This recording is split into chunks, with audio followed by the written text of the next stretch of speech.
Hello everyone and welcome to another episode of Chinese Mothers. I'm Osman, your host today. Now, last episode we explored the impacts of the current three-child policy on family life. Today, let's take a closer look at the enduring legacy of the one-child policy, which China introduced in 1979 to manage population growth by limiting most couples to just one child. What were the lasting effects of OCP on how mothers raise their families?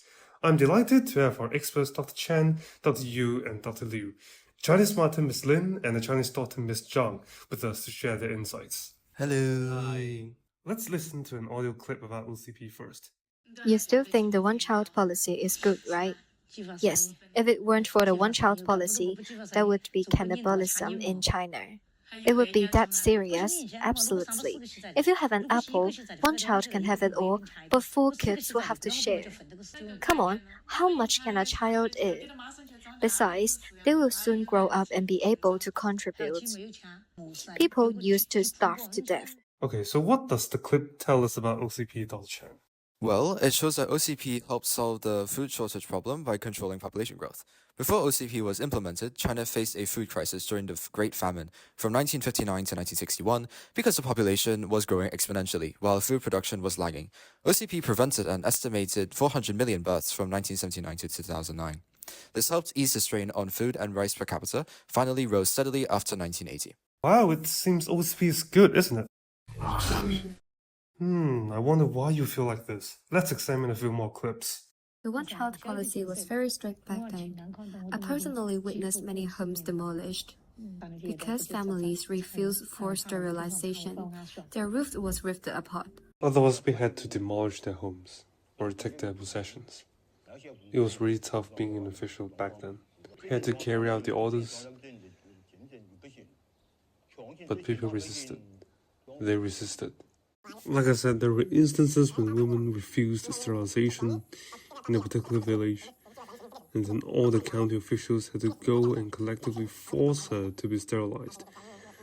I couldn't bear to watch.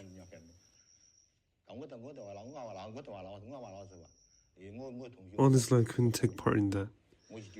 I just stood and watched. Oh no, that looks bad. Can you tell us more about the phenomenon in the clip? Yeah, the clip shows under OCP, some mothers faced traumatic sterilizations and homes were demolished for those who violated the OCP. Families violating the OCP were fined up to 10 times their annual income. They lost everything if they couldn't pay. In Jiangxi province in 2003, officials raised a couple's home over a $2,000 fine for their daughter's birth. Mothers faced forced sterilizations after giving birth to a second child. For example, in Lufeng City in Guangdong province in 2003, there were 1,369 forced sterilizations in just 35 days. Local officials forced abortions on pregnant women violating the rule.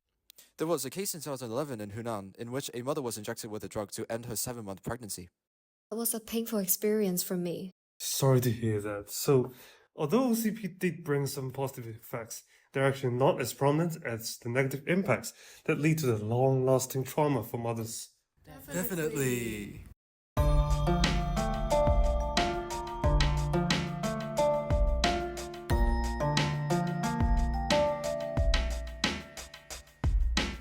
Now let's begin by exploring how society affects these mothers under the policy.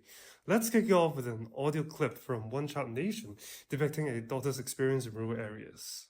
I remembered being sent to middle school in the city because our village only had an elementary school. Most of the city kids came from one-child families. Whenever someone found out that I had a brother, I felt embarrassed, as if our family had done something wrong by having a second child. Well, since Mom couldn't afford to put us both in school, she decided that you should start working right away. You could help the family financially, but you could also support me individually. When I learned about this, I felt incredibly sad. Because of poverty and other problems, we had no choice but to abandon our little girl on the street. As from the recording, there certainly has been immense difficulty for Chinese mothers, particularly for this one with daughter. However, there does not seem to be a clear reason behind why her daughter is facing these issues. To unpack the situation, I have an expert in sociology here with us, Dr. Chen. Would you like to take us to the scenario? Certainly. What you have just heard is how mothers with daughters are overall discriminated against under the one-child policy, particularly because of how sons and daughters are socially defined, in turn impacting how society would view both mothers with sons and those with daughters.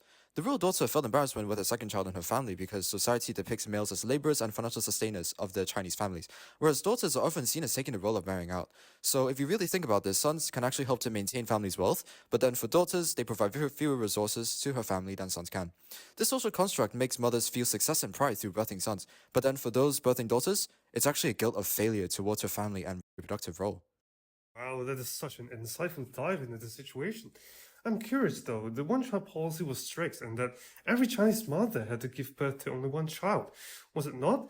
Was it really fine for them to have another one? Thank you for bringing this up, as this leads to my second point, where the one-child policy was not actually as strict as we all thought it was. Rather, it was actually stratified between urban and rural areas. Your recording demonstrated this very well, where rural areas could actually try again for a son if the first child was a daughter, but only 5 years after the first birth. So it may not be too surprising that they could do that. In fact, it is actually quite common as families need sons to maintain family wealth in their society. That is a nice way to continue elaboration. I wonder though, if you don't mind, that I heard how they had to send their daughter away to the city. Why is this situation so serious? That is quite the core you hit there, and I applaud you for highlighting the suffering of rural Chinese mothers by raising this issue. Rural areas have a lower socioeconomic status, so they are less financially capable of supporting a daughter. This also shows how, in your first recording, that the mothers are under childcare burnout from handling the older daughter and her brother. So she was sent off to the city to alleviate the worsened childcare exhaustion. That is very sad. Childcare really is tough on mothers with daughters for sure. They should really receive more attention from the government in strengthening their financial security, don't you think? Yeah, definitely.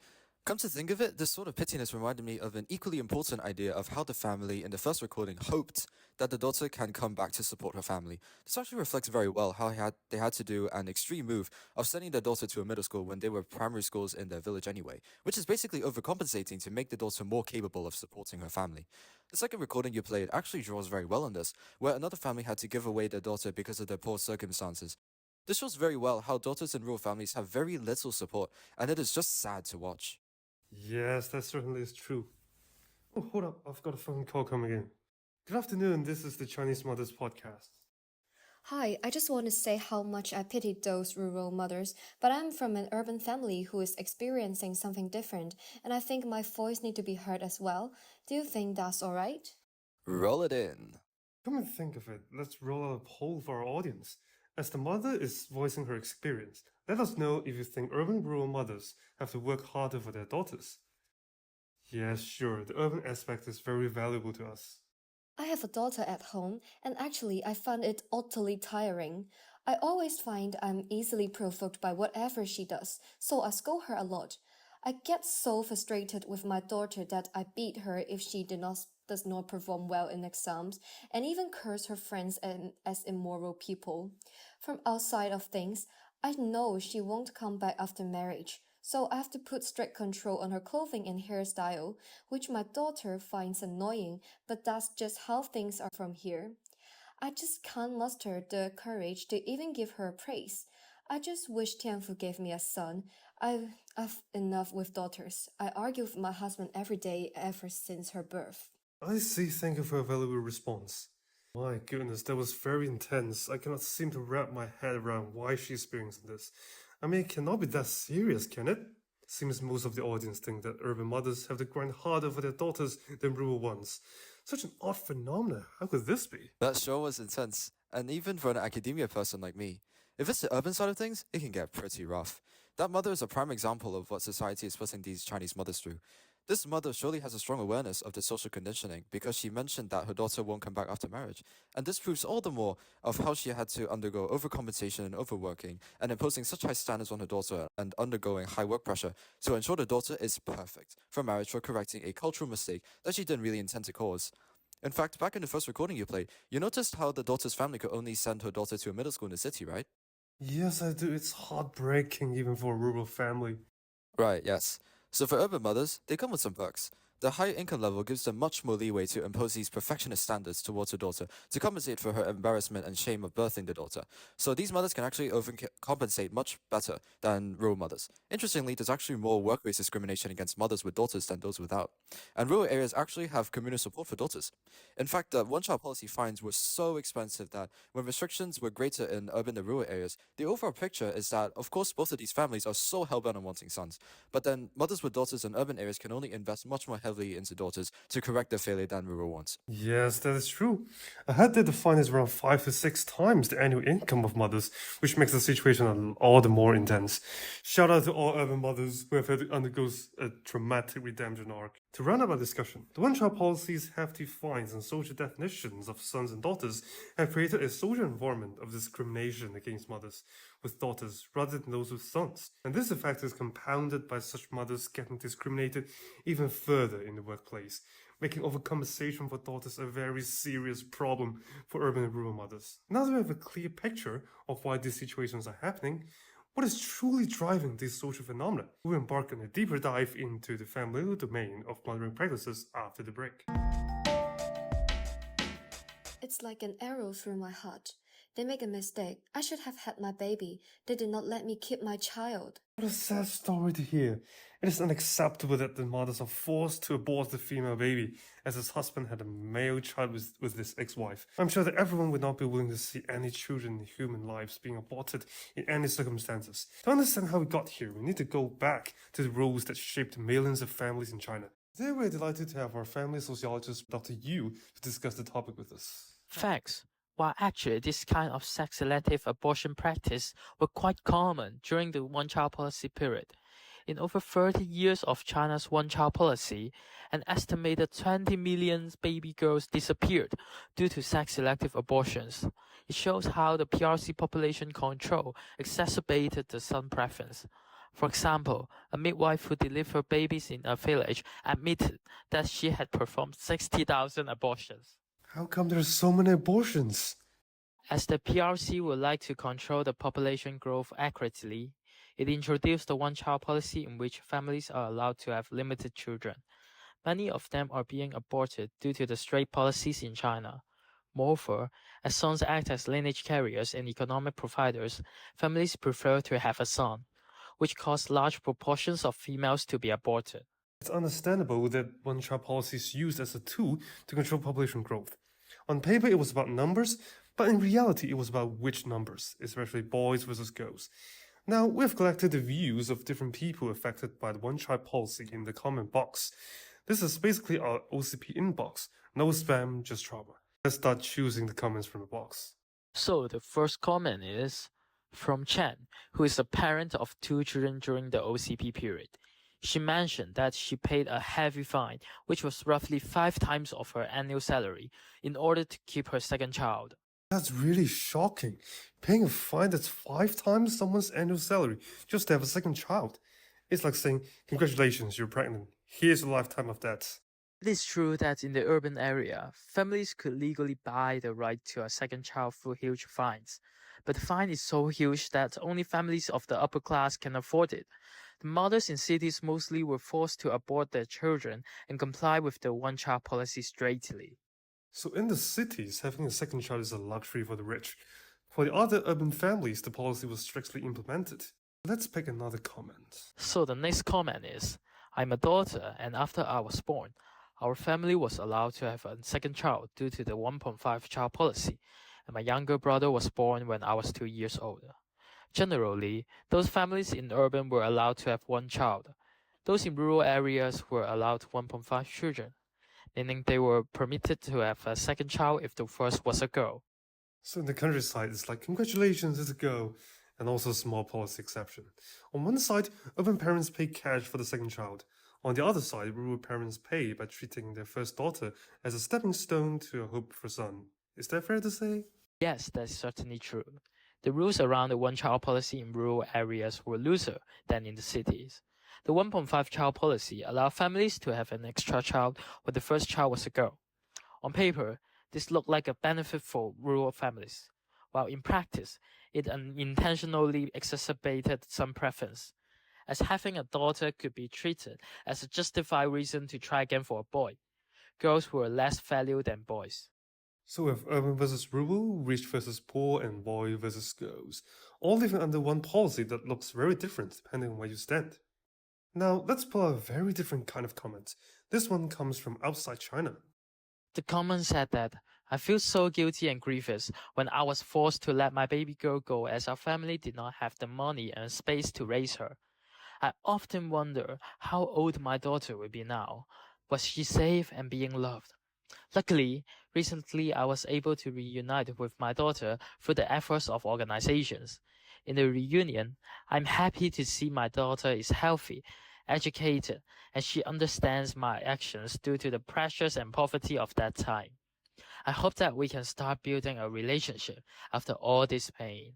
If someone pitched this as a show, you'd say it's too dramatic, yet for her and her parents, this is just their real life. Yeah, and this story isn't unique. In fact, many Chinese children, especially girls, were adopted abroad during the OCP years. When the families felt they cannot keep an extra child under the strict birth quotas, like in 2005, a total of 14,221 children were adopted abroad, while 95% of the adopted children were female. It again reflects how deeply some preference shape parents' decisions. Alongside abortion and paying heavy fines, international adoption became another kind of method used by families to treat the extra child during the one-child policy era, when they didn't see a place for these daughters in their family planning. So we've gone over how the society has impacted how Chinese mothers treat their daughters, how cultural phenomena in Chinese families directed how mothers maneuvered the one-child policy. However, these are all just the tips of the iceberg of the amount of pressure and guilt Chinese mothers are going through. Yet the inner workings of her mind is still uncharted territory. To give you more context, how exactly has this shattered the mental grounds of these Chinese mothers? We'll look at how Chinese mothers are impacted psychologically following arrest.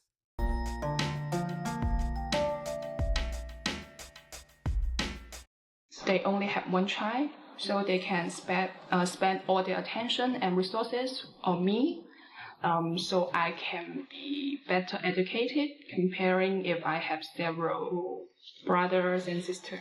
Just now, the author is displaying a phenomenon that the only daughter can enjoy more resources and attention, but this may lead to psychological problems. Yes, the above is demonstrating helicopter parenting. Is parents constantly hovering and resolving all problems for their children. Parents are overly involved in and protective of their children's lives. The overprotective kids under this is called as an emperor child. Emperor, what does it mean? Under OCP, only children are considered a very valuable asset that must be protected at all costs. Metaphorically speaking, the overprotective children are considered as gods, parents staying very close, rarely out of reach, paying extreme close attention to their child and rushing over to prevent any harm, physically and psychologically. It seems that the mothers have already settled all possible harm, then why would you say it leads to psychological problems? I would say for the children, the child has lower self-esteem and confidence. They are deprived from creative problem-solving, coping skill developments, and also resilience. Parents feel their children will fail and can't meet these requirements, and this leads them to take charge of their kids' problem. But then, children think that they are unable to do something independently. If the mothers know that their love makes children suffer from those psychological burdens, they must be guilty. Yeah, definitely, and it's not only limited to guilt. Parents are desperate to make their kids look as successful as possible in their eyes. Parenting is a race to gain the greatest number of awards and experiences on behalf of their child in the shortest amount of time. At the same time, child success is attributed to mothers' self-identification. They define their value by children's achievements. In the urban cases, children were able to adapt well to schoolwork, but at the cost of depressive symptoms and behavioral problems like emotional health, including self-esteem, adjustment to the school environments, depressions, and problem behaviors. And for the mothers, they are guilty under social expectations. The huge pressure to ensure the achievement of the only child has constituted psychological burden. Mostly urban areas enjoy more resources than rural areas. Then do OCP pose psychological problems in rural areas? Well, the one-child policy restriction in rural area is not as strict as urban. For instance, in some families, they may have both a daughter and a son at early mentioning such aspects. Oh, right, yes, I do remember that. Hold up a sec, there's a phone call coming in. This could be interesting. Hi, I'm from a rural area, and I was wondering if your podcast would like to hear my experience. Yes, definitely. Just after I was born, they sent me to someone else to take care as they need to pretend they did not have a second child.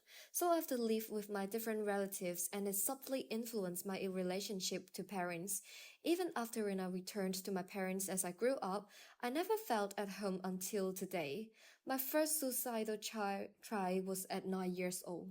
So sorry to hear about this. With such grown-up experience, the daughter may develop attachment issues and difficulty in forming secure relationships. Traumatic and extended separation negatively impact the child development. Separation have lasting consequences on child behavior. There will be difficulties in forming stable and trusting relationships. As a result, they may fear intimacy, difficulty with emotional closeness, and avoid commitment. After I had a conversation with my parents, I start to understand that the decision came from suffering. In order to have a son under the pressure of the policy, my mother had 8 pregnancies and my parents hid from here to there for almost 10 years. The hiding experience of your mother leads to anxiety and fear of being caught and punished for violating the one-child policy. Under the pressure to comply with the policy, the stress and anxiety is long-lasting conditions like PTSD, depression, and anxiety of mothers. Thank you for giving us such precious insights. Under helicopter parenting, children receive attention and resources, but struggle with emotional distress for both mother and daughter. Aside from it, abandonment in rural areas leads to difficulties in the attachment of daughters. The consistent fears of violating OCP of mothers also create anxiety and trauma. Both urban and rural mothers experience anxiety and trauma due to societal expectations and OCP compliance for urban and rural respectively. OCP may solve collective problems, but it costs mothers and daughters mental health in return. Maybe it's time to invite our guest to say something. Miss Lin, from your personal story shared earlier, what's one thing you want our listeners to remember about the mental health toll on mothers like you? Even if the one-child policy has already ended, I still feel guilty and sad sometimes. I think maybe all the mothers affected, including myself, need more support to heal those wounds from the policy. Thank you for answering this. I know the emotional effects that the policy brought cannot be solved in a short time. Thank you again for telling us about your story. I guess our audience can have the same feelings for you, and everyone will support you. Dr. Liu and Expert Yu, one final takeaway. How can we, as members in the society, help mothers move forward? According to all the stories we've heard today, I think the mothers have suffered a lot, and it's time to stop it. Maybe we should listen to their story just like you and I are doing right now. Feel what they feel is very important, then we have the power to advocate for them. And educate the next generation to challenge some preference. I believe our next generation can do that. Powerful words. Thank you both and to all our guests for your invaluable insights and sharings. A huge shout out to all our listeners for engaging. Thank you for making this podcast possible. If today's episode moves you, subscribe, rate us, and share with someone who needs to hear it. See you soon in the next episode.